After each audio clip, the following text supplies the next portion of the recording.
Bismillahirrahmanirrahim. Assalamualaikum warahmatullahi wabarakatuh. Alhamdulillahilladzi anzala sakinah fi qulubil mu'minin liyazdadu imanan ma imanihim. Asyhadu an la ilaha illallah wa asyhadu anna Muhammadar Rasulullah. Allahumma sholli ala Muhammad wa ali Muhammad la nabiyya ba'da. Alhamdulillah sahabat-sahabat MK pagi yang hari ini alhamdulillah Allah berikan jatah umur ya, pada saat ini kita masih bisa menghirup oksigen dengan mudahnya, nggak usah pakai tabung, nggak usah pakai selang. Alhamdulillah kita bisa melihat warna-warni, kita juga bisa menyaksikan adanya pendengaran, apakah itu suara azan, ataukah suara anak, ataukah suara-suara lain yang Allah anugerahkan kepada kita. Dan sesungguhnya anugerah pendengaran itu bukanlah anugerah pendengaran yang murah dan mudah. Allah telah atur juga frekuensi yang masuk ke telinga kita itu antara 2000 sampai 20.000 Hz. Sehingga suara-suara yang ada di alam dunia ini yang jumlahnya miliaran suara setiap saat masuk berada di sekitar kita, hanya suara-suara tertentu sajalah yang bisa kita sensasi, yang bisa kita dengar ya. Andai kata mungkin ada suara-suara makhluk lain, kayaknya mas serem ya. Ada suara kelelawar yang suaranya ultrasonik di atas 20.000 Hz begitu ya. Ataukah mungkin ada suara-suara gelombang-gelombang radio atau gelombang transmisi lainnya. Andai kata kita bisa dengar semua, maka kayaknya kita sangat sulit untuk berkomunikasi ya. Maha suci Allah yang maha tahu apa yang sebetulnya akan terjadi, sehingga keterbatasan range frekuensi audio yang bisa kita dengar justru ini merupakan nikmat bagi kita. Atau mungkin kalau makhluk-makhluk gaib komunikasi di frekuensinya berapa ya Kang Afif? Ada mungkin makhluk-makhluk jin begitu ya. Mereka juga sama berkomunikasi, cuma memang tidak terdengar. Kita tidak tahu ya. Saya tidak tahu, bukan kita. Saya tidak tahu berapa frekuensi dari pembicaraan jin. Andai kata kedengar mungkin lebih repot lagi. Dan alhamdulillah pendengaran kita juga dibatasi oleh jarak pada keadaan tertentu. Kalau misalnya kita masih mendengar suara-suara yang secara langsung gitu ya, apa yang diobrolkan masjid sekarang di Masjid Darut Tauhid, saya kan nggak kedengaran di sini di Kuningan ya. Andai kata kedengar mungkin berapa ribu pembicaraan yang mungkin mengotori ruang lingkup pendengaran kita pada saat ini. Maha suci Allah yang telah membatasi, dengan batasan itu maka kita diberikan sebuah nikmat. Ibu bapak semua, alhamdulillah mudah-mudahan kita dimasukkan ke dalam bulan Zulhijjah sebentar lagi, di mana bulan tersebut mempunyai kemaknaan tersendiri. Kalau Bapak Ibu mungkin diperkenankan oleh Allah diundang untuk berhaji pada tahun ini, semoga hajinya itu haji yang mabrur. Ketika saya melihat ada suatu bukit di Mina gitu ya, di Mina, di sana ada bukit yang menurut kabarnya tempat ritual prosesi penyembelihan Nabi Ismail alaihissalam. Akan disembelihnya Nabi Ismail alaihissalam oleh Nabi Ibrahim. Nah, ketika kita belajar bagaimana hakikat kurban ini sebenarnya, maka kalau kita pelajari dari hikmah bagaimana Nabi Ibrahim itu menginginkan seorang anak, setelah usia 80 tahun, beliau juga belum dikaruniai anak. Kemudian setelah itu baru Allah anugerahkan seorang anak laki-laki yang soleh, yang ganteng, yang penurut begitu ya. Sehingga kita bayangkan betapa besar kecintaan Nabi Ibrahim alaihissalam kepada Nabi Ismail alaihissalam, betapa anak yang didamba-dambakan sekian puluh tahun kehadirannya, betapa anak yang sangat berbakti pada orang tua. Kalau saja misalnya anak yang begitu nurut, anak yang begitu soleh, itu artinya nilai keberhargaan anak tersebut di mata orang tua itu sangat tinggi. Apalagi kalau Nabi Ibrahim alaihissalam adalah anak satu-satunya. Nah, kebermaknaan kurban pada saat itu boleh kita katakan mengorbankan sesuatu yang paling bermakna di dalam hidup. bukan sesuatu yang memang bagian-bagian dari hidup yang memang belum mempunyai arti yang sangat penting dalam diri kita. Jadi kalau kita lihat dari hakiki ataupun dari pendalaman bagaimana kurban itu dilakukan, sebetulnya kurban itu adalah pengorbanan atas sesuatu yang paling kita idam-idamkan, yang paling kita cintai, yang paling kita harapkan, dan sesuatu yang paling bermakna di dalam hidup. Qadarullah, Allah menggantikan dengan kambing ya. Sehingga masa kalau Nabi Ibrahim saja mengorbankan sesuatu yang sangat berharga, sangat bermakna di dalam hidupnya, satu-satunya. Nah, pada saat ini Allah dengan kemaharahman rahimannya digantikan dengan hewan sembelihan. Jadi ketika kita memilih hewan sembelihan, semestinya ada di dalam diri kita itu perenungan yang makin mendalam. Apakah hewan ini adalah hewan terbaik yang menjadikan kecintaan, yang menjadikan pengorbanan terbaik yang kita persembahkan dalam ibadah kurban ini. Sehingga tidak ada mungkin dalam terbersit dalam hati itu, mungkin ini aja yang kecil, ini aja yang murah, ini aja sapi misalnya yang dibagi 7 berapa. Bagi Allah nanti yang dinilai adalah bagaimana esensi pengorbanan itu selayaknya esensi pengorbanan Nabi Ibrahim alaihissalam atas Nabi Ismail alaihissalam. Jadi kalau disuruh pilih kambing misalnya ada yang sekian, ada yang kurus, ada yang sekian begitu ya harganya. Memang pengorbanan seseorang dengan kambing yang kurus biasa jadi itu adalah pengorbanan terbaik. Karena untuk mengumpulkan uang membeli kurban itu adalah pengorbanan yang lama dan mungkin itu kecintaan yang terbesar. Tapi bisa jadi juga pada orang yang berkemampuan ya, kambing yang montok, kambing yang gemuk itu bukan merupakan kecintaan terbaik. Jadi ibu bapak semua, kita saling mengingatkan, semoga Allah sampaikan kepada bulan Zulhijjah, di mana bulan ini adalah salah satu bulan yang dimuliakan oleh Allah Subhanahu wa Ta'ala. Baik, pada pagi hari ini kita insya Allah akan membahas masalah yang besar, yang banyak jumlahnya begitu. Ini juga saya mendapatkan masukan beberapa kali dari jamaah-jamaah MQ pagi untuk membahas masalah penyakit lambung. Jadi penyakit lambung ini sudah ada 2 pertemuan ya pada pekan-pekan kemarin, 3 pertemuan dengan hari ini. Semoga ini bisa menjadikan lambung kita itu lebih sehat untuk beribadah lebih baik, untuk beribadah lebih khusyuk gitu ya. Baik ibu bapak semua, pada pekan kemarin kita telah membahas kegagalan.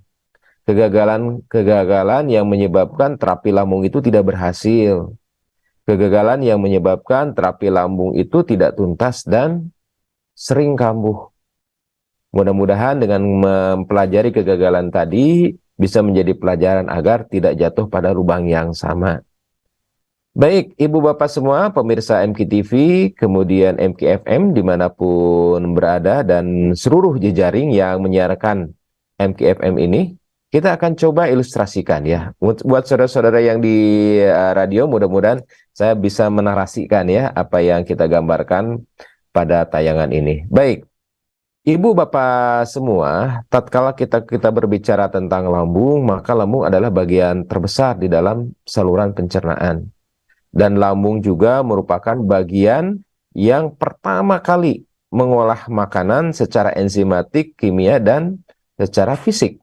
Ya, di mulut ada pengolahan secara enzimatik dan secara mekanik, begitu ya. Dan di lambung ini pengolahan itu adalah pengolahan terbesar. Ibu bapak semua, ketika kita berbicara masalah lambung, maka makanan yang masuk ke dalamnya hampir tidak pernah steril. Hampir tidak pernah makanan itu bersih dari jasad-jasad renik atau hal-hal yang membahayakan, seperti makanan-makanan yang mengandung unsur kimia yang membahayakan, ya, ada borak, ada formalin, ada pengawet, ada zat-zat tambahan, zat aditif yang tidak diperuntukkan makanan, maka dilambunglah pertama kalinya. Sehingga begitu orang mengkonsumsi sesuatu yang menurut tubuh itu berbahaya, maka akan timbul pergerakan di dalam lambung, kemudian peristaltiknya meningkat, dan ingin segera mengeluarkan isi yang ada di lambung itu, ya. Jadi kalau misalnya ada yang mengkonsumsi dulu kan ya, makanan bercampur minyak tanah, kemudian timbul rasa mual tuh. Rasa mual untuk apa? Untuk dimuntahkan. Ibu bapak pernah dengar berita tentang keracunan makanan ya? Gejala yang muncul apa? Mual. Mual itu artinya peristaltik atau pergerakan di dalam lambung akan bergerak dengan lebih cepat dan untuk mengembalikan ke daerah atasnya, yaitu ke esofagus. Timbul mual kan? Timbul mual, timbul muntah. Itu adalah upaya pertahanan tubuh secara mekanik. Jadi sebetulnya lambung juga bisa mendeteksi bagian-bagian mana saja yang bisa menyebabkan bahaya bagi tubuh. Ya, ada keracunan makanan katanya di sebuah hajatan. Gejala yang muncul apa coba? Mual dan muntah ya. Setelah mual dan muntah, sebagian racun yang masuk mungkin mengakibatkan eh, masuk ke aliran pembuluh darah dan mengakibatkan gejala-gejala seperti nyeri kepala dan lain sebagainya. Ya, demikian juga kalau makanan itu sudah terlanjur masuk, gejala yang muncul adalah mencret ya. Mencret itu artinya diare ya. Diare itu artinya peristaltik atau pergerakan usus dia meningkat. Mungkin bisa 3 sampai 4 kali lipat dari normal. Artinya ada upaya tubuh untuk mempercepat agar zat-zat tersebut keluar dari dalam tubuh. Masya Allah. Ini sebuah pertahanan yang yang Allah desain ya. Bagaimana agar makanan tersebut tidak masuk ke dalam peredaran darah. Upaya-upayanya seperti itu diantaranya. Ibu bapak semua, kita coba telusuri lagi, saya ulang sedikit lagi ya, tentang tayangan pekan kemarin tentang lambung ini. Saya akan coba ringkaskan sebentar, kemudian pada hari ini kita akan masuk pada pengobatan komprehensif. Ya, pengobatan komprehensif mungkin insya Allah nanti 2 pertemuan, karena pengobatan komprehensif ini merupakan inti dari pertemuan-pertemuan kita kali ini. Pengobatan komprehensif itu ada 5 langkah. Mudah-mudahan hari ini bisa diselesaikan 2 atau 3 langkahnya. Baik, kita akan coba lihat, telusuri hal-hal yang telah kita pelajari kemarin, Ibu Bapak semua ya. Jadi kita ada 4 kajian, sepertinya 4 kali pertemuan ya, direncanakan 4 kali pertemuan. Tapi kalau misalnya ada pendalaman, mangga, insya Allah mudah-mudahan kita bisa ada tambahan waktu begitu ya. Insya Allah. Nah ini sahabat-sahabat teman semua, nitip ya, nitip. Jadi sahabat-sahabat semua, mudah-mudahan kita diberikan usia untuk sampai pada bulan Zulhijjah ya. Usia untuk melakukan prosesi ibadah kurban. Usia mudah-mudahan Allah takdirkan ya, bahwa pada bulan Zulhijjah, belum tentu bulan Zulhijjah tahun depan kita juga diberi amanah umur. Jadi silakan bagi yang ingin berkurban, jadikanlah pengorbanan terbaik apa-apa yang paling kita cintai. Kalau hewan yang paling mungkin terbaik versi kita, begitu ya. Kalau kambing-kambing terbaik versi kita, untuk kita kurbankan atas kesadaran dalam diri, pengorbanan yang paling kita cintai. Baik, silakan mau kurban melalui lembaga silakan, karena di DT Peduli juga kita ada program kurban ke pelosok negeri. Jadi jangan bayangkan kita hanya kurban di daerah-daerah kita saja, tetapi bagaimana ada suatu daerah yang selama 8 tahun itu tidak pernah ada prosesi kurban di sana. Saking sulitnya. Ada kurban kemarin di suku Anak Dalam gitu ya. Ada kurban kemarin kita lihat di Sumatera Selatan, itu di kepulauan-kepulauan yang memang untuk menjangkaunya ke sana saja harus menggunakan perahu-perahu kecil dan sebagainya. Masya Allah. Silakan bagi ibu bapak sahabat-sahabat semua, bagi yang ingin menitipkan kurbannya ke DT Peduli, silakan hubungi DT Peduli terdekat, silakan ya. Andai kata mau kurban di daerah setempat, mangga silakan ya. Baik, ini agenda kita yang telah saya sampaikan beberapa saat kemarin. Kita telah membahas pada tanggal 3 Juni tentang penyebab rusaknya lambung, kemudian kita bahas kemarin tentang kegagalan terapi lambung, dan pada hari ini insya Allah kita akan pengobatan lambung secara komprehensif. Baik, Sebelum masuk ke dalam pengobatan lambung komprehensif, akan saya coba ringkas ya pertemuan-temuan kemarin. Yang pertama, bahwa lambung adalah bagian terbesar dari sistem pencernaan sebagai permulaan makanan untuk masuk dan diolah. Kita tahu juga bahwa lambung itu mempunyai otot nih, otot untuk penggiling ya, untuk penggiling dari 3 lapisan otot di sini. Jadi inilah mesin giling yang ada di dalam tubuh kita ini, sahabat-sahabat semua. Sehingga kalau makan kebanyakan, makan karbohidratnya tinggi, dijamin energinya itu banyak dipakai untuk menggiling dan timbul ngantuk diantaranya ya. Nah ini lapisan, lapisan dalam lambung. Punten kalau misalnya ibu bapak lihat ada yang bergerombil-gerombil seperti ini di dalam ya. Ini sebetulnya adalah lapisan terdalam dari lambung, yaitu lapisan mukosa. Lapisan mukosa lambung ini dilindungi oleh lapisan lendir. Nih, lapisan lendir ini ya. Lapisan lendir yang disebut dengan lapisan mukos, lapisan musin. Mungkin seperti ingus kayak gitu ya, cuma lebih kental, seperti ingus. Lebih kental di sini, ya. Dan lapisan ini, Masya Allah, ini sangat bermanfaat untuk apa? Untuk melindungi. Di dalamnya ada selnya, teman-teman. Ada sel-sel yang kecil ini. Bagi sahabat-sahabat yang di MKFM menyimak, ya, mudah-mudahan saya bisa mendeskripsikan bahwa di dalam lambung bagian paling dalam itu dilapisi dengan lapisan lendir, ya. Dan lapisan lendir itulah yang melindungi lambung itu dari berbagai macam kerusakan, dari berbagai macam infeksi. Jika lapisan lendir ini rusak, maka asam lambung yang ada di dalam rongga lambung ini bisa menyebabkan kerusakan pada sel lambung yang disebut dengan sel mukosa. Ini selnya yang kecil tuh ya. Jadi ada lapisan lendir, kemudian untuk melindungi bagian bawahnya. Ya. Nah, lapisan lendir ini juga bisa mengakibatkan luka begitu ya. Di antaranya adanya peradangan. Nah, peradangan ini bisa menyebabkan lapisan dalam lambung tadi bisa lecet, bisa juga luka, ya. Penyakit-penyakit yang ada dalam lambung bisa berupa peradangan ataupun adanya infeksi, ada kuman ya. Kuman masuk kemudian merusak lapisan lambung bagian dalam, bisa juga karena adanya tumor. Bisa juga saking parahnya penyakit lambung terjadi kebocoran. Akibat lecet, kemudian luka, kemudian timbul ulkus, kemudian sampai nembus tuh ke bagian luar lambung sehingga terjadi kebocoran lambung. Jadi makanan bisa terburai ya di dalam rongga abdomen atau di dalam rongga perut begitu ya.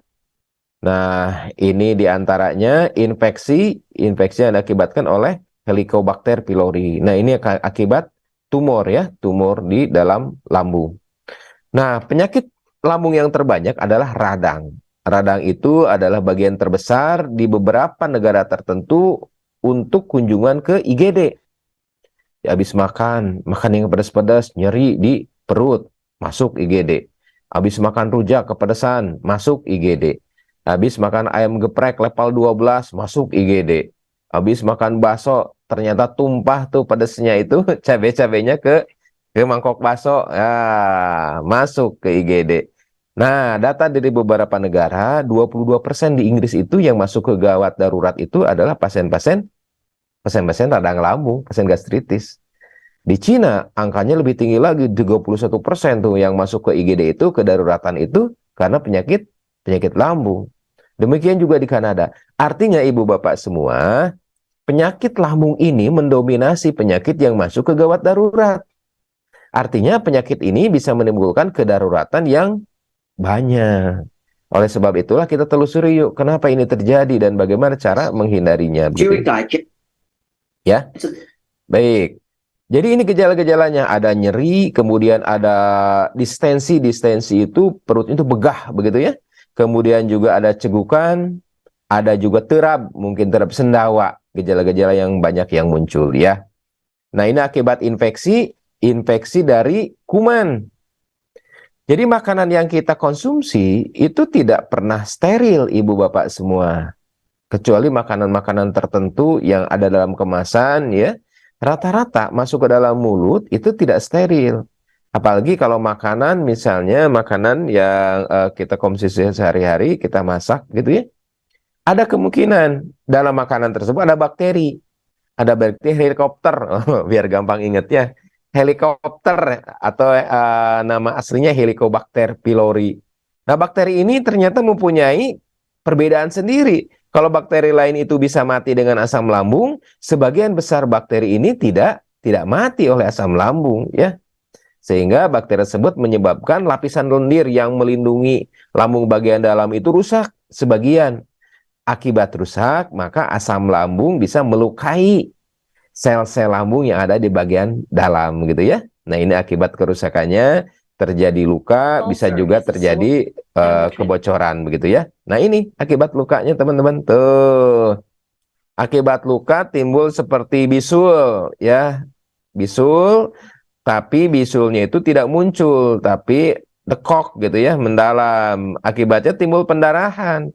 Dan kalau ada timbul pendarahan di dalam lambung, kalau dimuntahkan, muntahnya itu darahnya bukan merah, tetapi darahnya itu warnanya kehitaman. Kenapa kehitaman? Karena bercampur dengan asam. Hemoglobin menjadi methemoglobin, warnanya seperti kopi, gitu ya. Kalau keluar darah dari mulut dan dari hidung kemerahan segar berbusa, kemungkinan itu dari paru-paru ya. Kalau dari lambung, sebagian besar warnanya itu akan kecoklatan seperti kopi begitu ya. Nah, ini kemungkinan penyebab-penyebabnya jadi dari infeksi, kemudian obat-obatan anti nyeri itu terbanyak. Dan diantara juga ada stres ulcer. Jadi ketika kita berbicara tentang lambung, bukan hanya masalah fisik, tetapi juga masalah-masalah terkait masalah aspek hati, aspek psikis ya. Kadang-kadang makanannya bagus, makanannya teratur, tidak makan yang pedas pada kondisi tertentu, tetapi karena banyak pikiran, banyak beban begitu ya, sehingga lambung bisa menjadi pedih ya. Baik, ini yang kemarin penyebab kegagalan terapi pada lambung, mudah-mudahan saya bisa sampaikan dengan singkat ya. Penyebab kegagalannya apa? Terapi tidak tuntas. Terapi tidak tuntas artinya ketika merasa keluhannya itu sudah hilang, kembungnya sudah hilang, nyerinya sudah hilang, dianggapnya itu sudah sembuh. Jadi rata-rata itu hanya mengobati gejalanya. Kembung mual, pakai obat anti kembung. Kemudian mual pakai obat anti mual. Sedangkan yang menyebabkannya, apakah itu ada luka di lambung ataukah ada peradangan di lambung, itu tidak diobati sampai tuntas. Ya. Penyebab kegagalan yang ketiga adalah penanganan. Nih, penanganan ini hanya mengandalkan obat. Hanya mengandalkan misal lansoprazol, omeprazol begitu ya. Mengandalkan ranitidin, mengandalkan obat dari misal turmeric dari teh kunyit begitu ya, tanpa menyertakan faktor-faktor yang berisiko untuk dikendalikan. Jadi ketika seseorang mempunyai masalah kecemasan, stres, kemudian juga ada gelisah begitu ya. Kalau masalah itu masih ada atau tidak dikelola, maka 51% penyebab lambung itu belum dikelola, belum dihilangkan.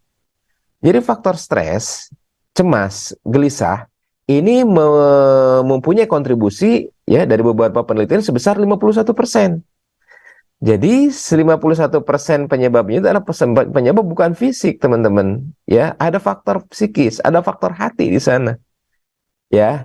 Jadi tidak mengendalikan faktor risiko dari makanan. Makanan tersebut dari ada kontennya, kemudian ada dari waktunya, kemudian juga ada dari jumlahnya, ya.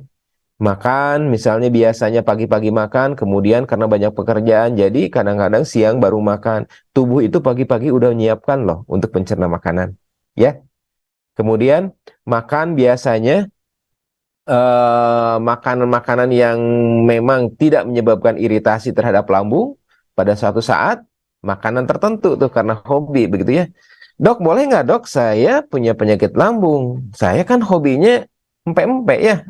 Ya, empek-empek sama, saya juga empek-empek. Kalau misalnya lambungnya sudah sembuh, sudah bagus, sudah tuntas, nggak masalah. Silakan. Saya misalnya sukanya itu sambal terasi begitu sama lalap. Ya, orang Sunda biasanya lalapnya jeung sambal gitu. Saya suka itu. Ketika lambung saya udah baik nggak masalah, silakan. Ya, teman-teman juga yang di Minang begitu ya kan makannya pedas-pedas ya. Ketika misalnya lambungnya sehat nggak ada masalah itu. Bukan berarti tidak boleh makan pada seterusnya, enggak juga. Ya, kalau lambungnya itu sudah dalam keadaan normal gitu ya. Jadi kuncinya adalah identifikasi dan kelola faktor risiko. Jadi di sini ibu bapak semua untuk penyakit lambung itu ada dua urusan terbesar ya. Yang pertama bagaimana lambung itu bisa sembuh ya. Dengan pengobatan insya Allah mungkin nanti saya akan uraikan. Yang kedua bagaimana tidak kambuh. Ketika kita berbicara sembuh maka kita berbicara obat, pola makan. Di sana ya obat paling dominan, kemudian juga pola makan, kemudian pola hidup. Ketika kita tidak ingin kambuh maka yang dominan adalah pola makan dan kebiasaan hidup sehat itu ya. Kita coba nanti telusuri ya. Jadi faktor-faktor risiko inilah yang harus ditemukan pada diri masing-masing ya karena berbeda-beda. Tetapi secara umum mungkin seperti ini ya. Yang pertama dari makan. Bagaimanapun juga keluhan-keluhan penyakit lambung nanti akan saya sampaikan hasil penelitiannya. Itu 71% bisa diselesaikan dengan pengelolaan makanan yang baik. Baik itu dari pola makannya, waktu makan, jenis makanan, ya, dan etika atau adab makan. Jadi sudahkah makan kita itu mempunyai keteraturan dalam waktunya, kemudian juga jenis makanannya, begitu ya? Faktor risiko yang berikutnya adalah dari stres. Ada yang mengatakan 51%, ada yang mengatakan 54%, ada yang mengatakan 30 sekian persen. Tetapi pada intinya stres itu berpengaruh terhadap kondisi penyakit lambung. Bagaimana cara mengatasinya? Nah, insya Allah mungkin nanti dibahas ya. Mungkin Teh Diana Rahmah nanti juga kita bisa sharing perkara pengelolaan stres. Nah, yang ketiga adalah NSAID, obat-obat anti nyeri. Kontribusinya 23%, teman-teman. Banyak ya. Kemudian yang keempat adalah kebersihan makanan, dan yang terakhir adalah faktor turunan. Jadi jangan nyalahkan turunan, Pak ya, Bu ya. Dan saya mah Pak Dokter, Ibu Bapak punya penyakit lambung, bibi juga ternyata punya penyakit lambung, keponakan juga, saya mah udah turunan, udah takdir. Kalau kita lihat angkanya ternyata hanya sekitar 13%. Ya, yang lain-lain tuh banyak banget. Ya, baik. Nah, ini gejala-gejalanya ya, ada nyeri, kemudian juga ada seperti kembung, ada mual, ada muntah begitu dan lain sebagainya ya. Ini telah dibahas pada pekan kemarin ya. Nah, penyebab punten ini agak kehalangan sedikit. Punten Kang Habib sebentar ya. Nah, ini. Nah, penyebab berikutnya yang kalau kita kategorikan ya, teman-teman. Jadi kalau ada aspek hati juga di sini, kemudian juga aspek fisik juga di sini juga ada ya. Kita lanjut saja, ini sudah dibahas pada pekan kemarin ya. Sekarang pada hari ini kita membahas tentang terapi komprehensif ya. Inilah terapi komprehensif pada penyakit lambung kronis. Jadi penyakit lambung itu kebanyakan yang tadi peradangan ya, kemudian juga infeksi. Kemudian ada lagi tumor ya dan lain sebagainya, penyakit-penyakit lambung kronis ini. Baik, kita coba telusuri. Oh, ini kita kenalan dengan Pak Haji. Oh, namanya Pak Haji Nadim. Ini dari PMK, Pesantren Masa Kemasan. Ibu Bapak ada alumni di sini PMK ya. Udah kenal belum dengan Pak Haji Nadim? Ya, kalau belum, nah kita kenalan pagi hari ini ya. Mudah-mudahan Pak Haji sehat. Pak Haji Nadim, ingat ya. Pak Haji siapa, Bu? Pak Haji Nadim ya. Pak Haji Nadim. Baik, jadi terapi lambung komprehensif. Ya, kita akan kenalan dengan Pak Haji Nadim ya. Pak Haji Nadim ini ya. Brewokan tuh ya. Pakai apa namanya? Topi gamis kayak gini apa namanya? Ya. Haji Nadim ya, kita kenalan. Ingat ya Haji Nadim, 5 terapi komprehensif pada penyakit lambung. Ternyata yang pertama Ibu Bapak semua, kan tadi kita telusuri ya. Penyakit lambung itu bukan hanya dari faktor makanan, bukan hanya dari faktor fisik, bukan hanya dari obat, tetapi ada faktor hati, yaitu dari kolbu. Ya, dalam diri manusia ada segumpal daging. Jika daging itu baik, maka sehatlah, baiklah seluruh jasad itu. Jika segumpal daging itu buruk, maka buruklah, sakitlah bagian tubuh kita itu. Artinya, di sini ada sesuatu yang sangat bermakna mempengaruhi tubuh secara keseluruhan. Faktor apa itu? Faktor hati, faktor kolbu. Ya, apa itu faktor hati? Nanti kita coba uraikan satu persatu. Ya. Yang kedua adalah masalah kejiwaan, teman-teman. Ya, ada stigma diri bahwa dirinya itu sama, dok, udah divonis lambung sakit, lambungnya kronis. Gak yang vonis siapa, Bu? Itu kata dokternya. Dokter itu tidak mau pernah memvonis ya. Itu kemenangan bapak-bapak hakim ya. Jadi yang menjatuhkan vonis itu Pak Hakim, bukan Pak Dokter ya. Selamat pagi untuk bapak-bapak hakim yang ada di MK pagi ini semua ya. Jadi mohon maaf nih, ada kata-kata yang dokter ikut-ikutan memvonis. Enggak ya Pak Hakim ya, punten. Jadi faktor kedua adalah faktor jiwa. Ketika dirinya itu mempunyai anggapan saya udah penyakit lambung kronis, saya lambungnya udah menahun, saya penyakit lambungnya udah habis beberapa dokter, udah pindah-pindah dokter, maksudnya ya, dokternya mah nggak habis, sudah pindah beberapa rumah sakit, tetap aja ini jadi lagi, jadi lagi.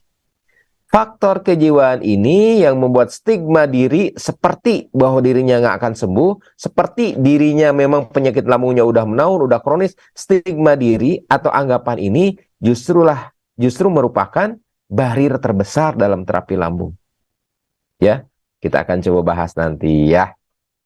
Nah, kebalikannya dengan adanya harapan, dengan adanya optimisme, ini akan membangkitkan faktor-faktor yang mendukung kesembuhan, diantaranya endorfin, ya, kemudian dopamin, oksitosin, begitu. Dengan jiwa yang optimis itu kalau luar tuh hormon-hormon yang terkait untuk berkontribusi terhadap penyembuhan.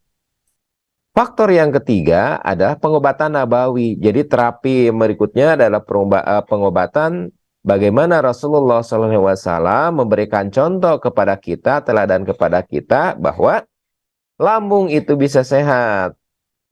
Bagaimana caranya? Kita telusuri bagaimana adab Rasulullah makan.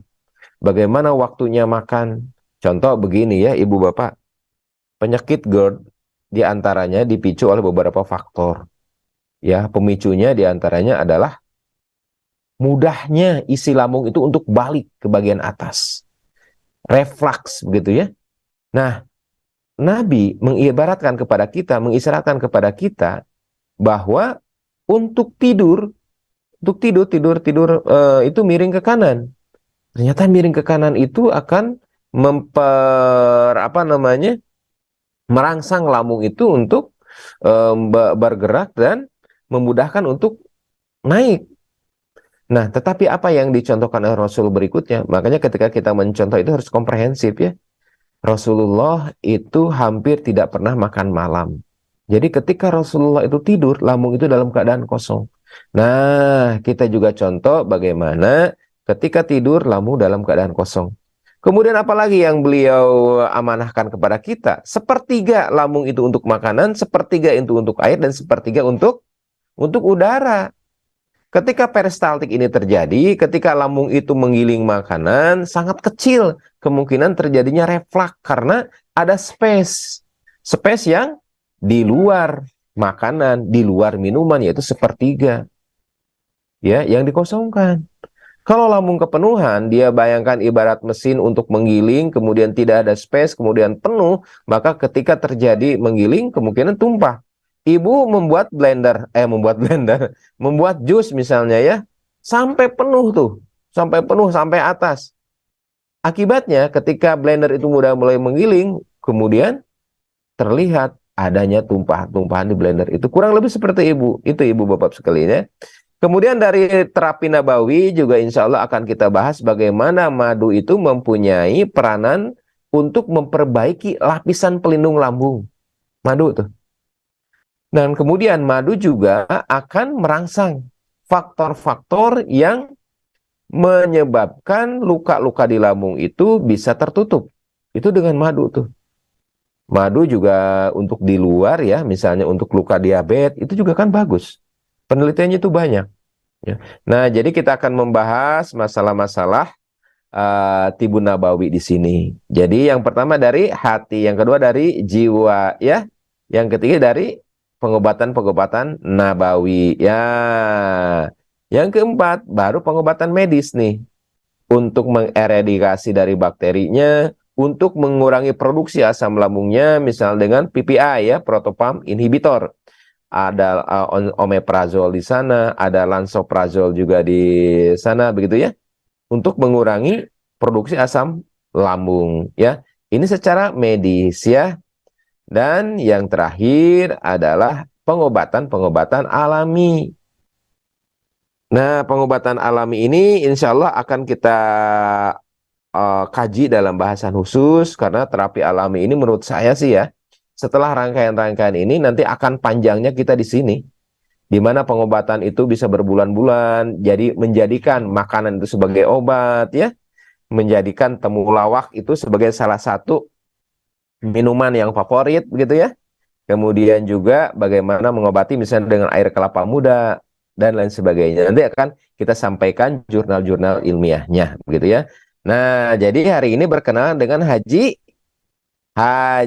Nadim ya. Haknya itu hati, jiwa, na itu nabawi, kemudian di-nya itu medis, M-nya itu alami. Ya, suka-suka aja saya aja ngarang gitu ya.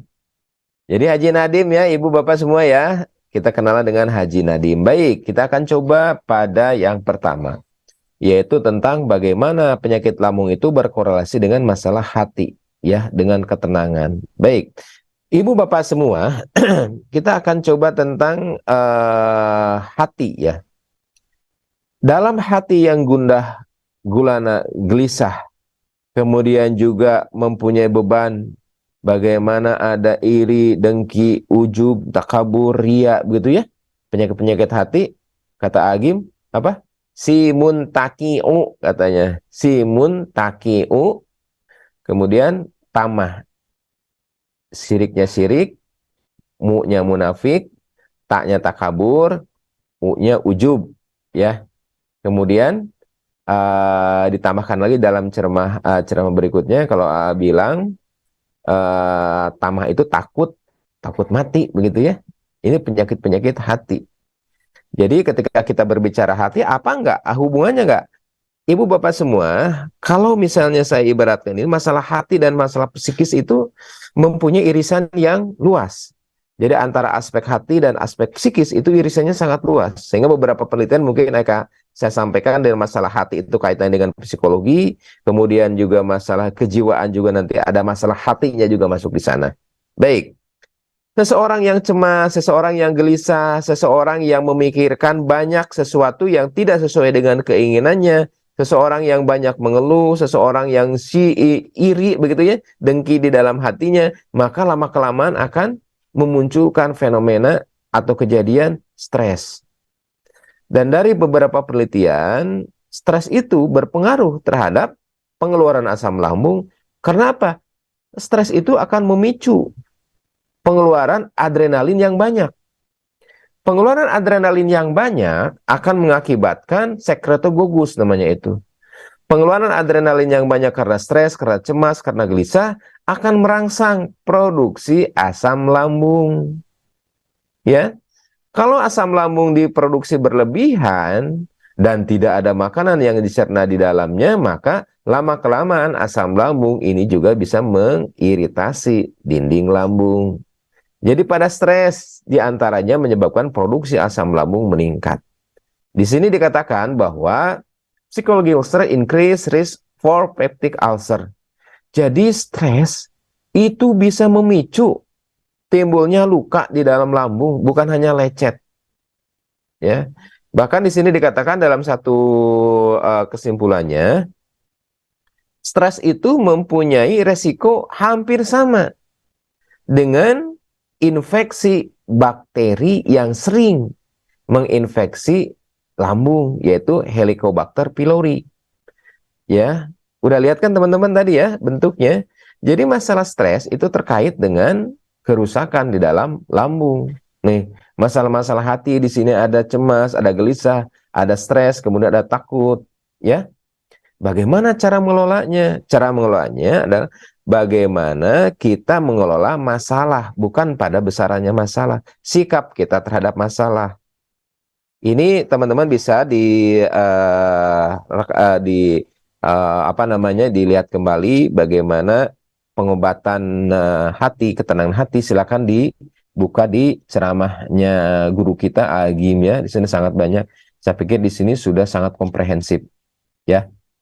Ketika datang suatu peristiwa yang tidak mengenakan, andai kata salah menyikapi, maka timbul timbul beban di dalam hati, timbul stres, ya.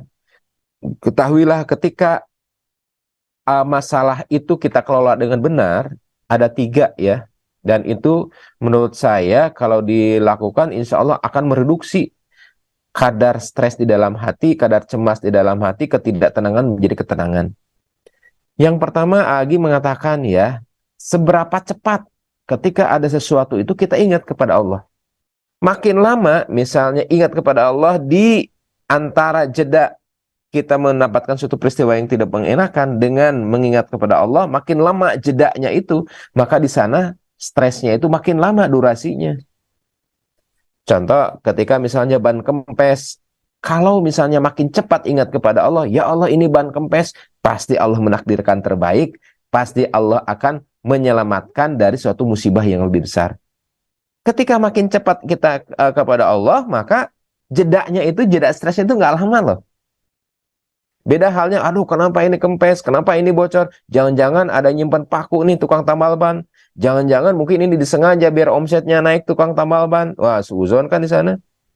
Kenapa ini sampai bocor begini, kan tahu saya ini harus rapat, saya itu harus menghadiri pertemuan, pertemuan kali ini mempunyai pengaruh yang besar misalnya untuk kontrak dan sebagainya.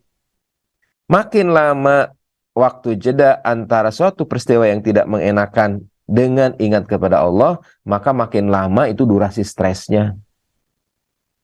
Bayangkan kalau misalnya begitu kempes, ya stres mah wajar, karena stres itu salah satu mekanisme pertahanan mental kita, ya. Ketika misalnya banyak kempes, kemudian jedanya itu hanya sebentar, ya Allah kempes, langsung ingat, Alhamdulillah, mudah-mudahan dengan kempesnya ban ini Allah melindungi dari kecelakaan mungkin yang akan di depan. Mudah-mudahan dengan kempesnya ban ini mungkin Allah melindungi kalau ikut pada pertemuan ini mungkin akan terjadi A, B, C, D, sesuatu dan lain sebagainya. Mungkin dengan adanya kempes ban ini Allah ingin menitipkan rezeki itu pada tukang tambal ban. Peristiwa sama ketika kita sikapi, ya, jeda waktunya itu tidak berlama-lama dalam kondisi stres, maka kemungkinan kadar stresnya itu akan jauh lebih sedikit. Jadi seberapa cepat kita ingat kepada Allah, ya. Kemudian kita tahu bahwa masalah-masalah yang kita hadapi itu kan nggak cuma satu dua, ya. Sehingga makin sering berhadapan masalah yang mungkin framing negatif, makin sering kita ingat kepada Allah, maka kemungkinan tingkat stres itu makin tereduksi. Jadi seberapa cepat kita kepada Allah, seberapa sering kita ingat kepada Allah. Saya waktu itu pernah telepon ke AA, ternyata yang AA sampaikan itu tidak mudah untuk latihan ini. Ya, kata A, ya memang harus merupakan bagian dari keseharian kita. Yang ketiga adalah seberapa yakin kita kepada Allah. Ini mah masalahnya besar, kanker. Masalahnya besar, ini mah harapan hidupnya udah tipis. Ini mah masalahnya sudah berat. Ketika kita mengurangi atau menganggap bahwa masalah-masalah itu Allah tidak bisa menyelesaikan, maka stres itu akan lebih dominan. Tapi tatkala tidak ada masalah yang lebih besar daripada kebesaran Allah, tidak ada penyakit yang lebih parah kecuali Allah bisa menyelesaikannya. Tidak ada satupun penyakit di bumi ini kecuali ada obatnya. Ketika kita makin yakin, maka makin nurun tuh kadar stresnya. Jadi untuk terapi hati atau terapi kolbu ini, ya, ingatlah bahwa setiap sesuatu yang terjadi pada diri manusia itu pasti terjadi atas izin Allah, ya. Nah, yang kedua, ibu bapak semua, Allah mengingatkan kepada kita, alladzina amanu wa tatma'innul qulubuhum bizikrillah. Ala bizikrillahi tatmainnul qulub. Zikir, mengingat dalam arti yang seluas-luasnya. Ketika ada musibah seperti tadi, maka zikirnya adalah innalillahi dan hamdalah. Innalillahi, bannya bocor, hamdalah. Ya Allah, terima kasih, mungkin dengan bocornya ini Allah ingin selamatkan dari sesuatu yang lebih besar. Tuh, zikir juga, memaknakan zikir. Memaknakan zikir dari hati yang terdalam atas atas luapan-luapan dari hati tentang peristiwa-peristiwa yang terjadi. Baik, jadi bagaimana nih caranya? Caranya terapi hati ini, pertama ridho. Karena sesuatu yang tidak diterima, maka efek penolakan itu tidak akan mengalihkan kepada solusi. Kalau dalam hati itu tidak ada penerimaan, maka sebagian besar dalam pikiran, dalam otak, ya, sebagian besar ada pada menyalahkan, ada mengeluh dan lain sebagainya. Tapi tatkala menerima itu ban bocor, maka sebagian besar otak dan pikiran kita akan memfokuskan pada solusi. Di mana nih tukang tambal ban terdekat, ya? Yang kedua adalah istighfar. Kenapa? Siapa tahu ban bocor tadi akibat ketidakhati-hatian kita. Siapa tahu penyakit yang kita alami ini adalah ketidaktahuan kita, ketidakmauan kita untuk belajar bagaimana makan yang sehat. Kita istighfar, siapa tahu nyerinya lambung ini akibat pelanggaran yang kita lakukan. Udah tahu ini lambungnya lagi kambuh begini, masih makan ayam geprek level 12. Udah tahu obat ini harus dihabiskan kata dokter, tapi karena merasa sudah enak, obat tersebut tidak dimakan. Sudah tahu bahwa penyakit lambung ini harus diterapi juga dengan manajemen kolbu. Masih aja memikirkan sesuatu yang memang di luar kemampuan diri, ya. Siapa tahu kontribusi penyakit lambung ini adalah bagian dari kesalahan yang pernah kita lakukan. Yang ketiga adalah syukur nih. Syukur inilah sebagai obat kalau menurut saya mah. Betul, ya? Bagaimana kita mengubah sesuatu yang frame yang negatif menjadi positif, bagaimana ketenangan itu ada dalam syukur, bagaimana menikmati sesuatu itu ada di dalam syukur. Dan nggak mungkin atuh orang bersyukur kalau dia tidak melalui aspek ridho. Sedikit banyak rezeki, syukur ada di sana, kebahagiaan ada di dalam syukur, ya. Dan yang berikutnya adalah sabar. Jadi ketika kita berbicara masalah masalah hati ibu bapak semua, maka ada beberapa komponen, ya. Ada komponen di sana ridho, begitu ya. Ada juga istighfar, kemudian ada syukur dan sabar. Baik, kita lanjut ibu bapak semua. Berikutnya masih kita di dalam komponen Haji Nadim, komponen hati, ya. Haji Nadim, masih ingat ibu bapak Haji Nadim apa aja? Pak, Bu, masih ingat ya? Baik, kita lanjut. Haji Nadim, Pak Haji masih ada? Masih katanya. Haji Nadim, ya. Baik, kita lanjut. Masih aspek hati ibu bapak semua. Jadi ada ridho di sana, ada istighfar, ada syukur, dan ada sabar, ya. Ketika kita berbicara ridho, maka kita ingat bahwa tidak ada musibah satupun yang menimpa manusia kecuali atas izin Allah. Ma asobami musibah illa biiznillah. Baik, yang berikutnya, boleh jadi kita itu membenci sesuatu padahal amat baik, dan boleh jadi kita itu mencintai sesuatu padahal itu amat buruk. Wa asa an takrahu syai'a wa huwa khairul lakum, wa asa an tuhibbu syai'a wa huwa syarrul lakum wallahu ya'lamun wa antum la ta'lamun. Jadi berbaik sangka kepada Allah atas sebuah peristiwa, ya ibu bapak. Jadi ketika kita mengalami sesuatu yang menurut kita tidak mengenakan, yang tidak sesuai dengan keinginan, yang tidak sesuai doa-doa yang terlantun dalam diri kita, bisa jadi itu adalah yang terbaik menurut versi Allah.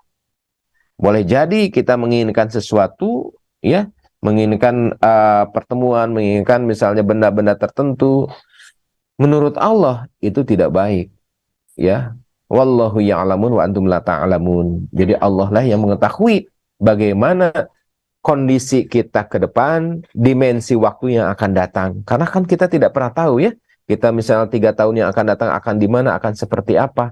Dengan dikasihnya musibah, misalnya ingat waktu Pak Anies terkena DHF itu ya, kan kena musibah tuh, kena demam berdarah.